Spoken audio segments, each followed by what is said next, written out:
नमस्कार, आप देख रहे हैं ओम न्यूज। मैं हूं आपके साथ प्राची तिवारी। वक्त हो गया। राहुल गांधी द्वारा जिस प्रकार से सार्वजनिक रूप से चुनाव आयोग के बारे में बयानबाजी की रही है, उनकी एक तरह से मानसिक दिवालियापन की स्थिति है। एक तरफ वो सुप्रीम कोर्ट, हाई कोर्ट के बारे में कुछ भी बोलते रहे, दूसरी तरफ सेना का अपमान करते हैं, तीसरी तरफ चुनाव आयोग के जो सार्वजनिक रूप से चुनावी प्रक्रिया पे और चुनाव आयोग पे प्रश्न खड़ा कर रहे हैं।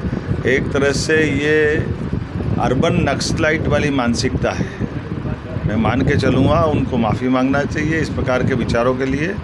उनकी पार्टी हारे, उनका अपना जनादर ख़त्म हो जाए, वो अपनी पार्टी के लिए करे जो करना हो, लेकिन समूचे लोकतंत्र जो दुनिया का सबसे अच्छा लोकतंत्र और सबसे बड़ा लोकतांत्रिक देश है, ऐसे में उसके जो 3 आधारभूत मूल स्तंभ है, वो न्यायपालिका, वो हमारी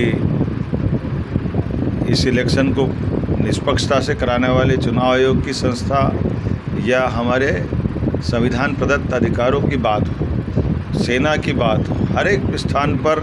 और हद तो तब हो जाती है जब सेना पराक्रम पुरुषार्थ करती है, तब जो चाइना और पाकिस्तान की प्रशंसा करने लग जाते हैं। इससे देश में उनकी भी और उनके साथ साथ नेता प्रतिपक्ष की जो गरिमा गिरती जा रही है, ये अत्यंत दुर्भाग्यपूर्ण है। कल जिस प्रकार से उनने इलेक्शन कमीशन के आधार पर बात कही है, अब कोई समझाए उनको, राहुल गांधी को, कि चुनाव आयोग जिस राज्य में चुनाव होता है वहाँ के कलेक्टर को ही निर्वाचन का मुख्य चुनाव आयुक्त बनाता है। ऐसे में डीएम ही चुनाव कराते हैं। अब कर्नाटक की जहाँ की बात कर रहे हैं, वहाँ सरकार किसकी थी? उन्हीं की तो सरकार है, और उन्हीं के चुनाव अधिकारी कलेक्टर के रूप में थे। और अगर कोई ने गलती की हो तो वो अपने आप में उस सिस्टम में देखे, न कि पूरे चुनाव आयोग को प्रश्न खड़ा करे।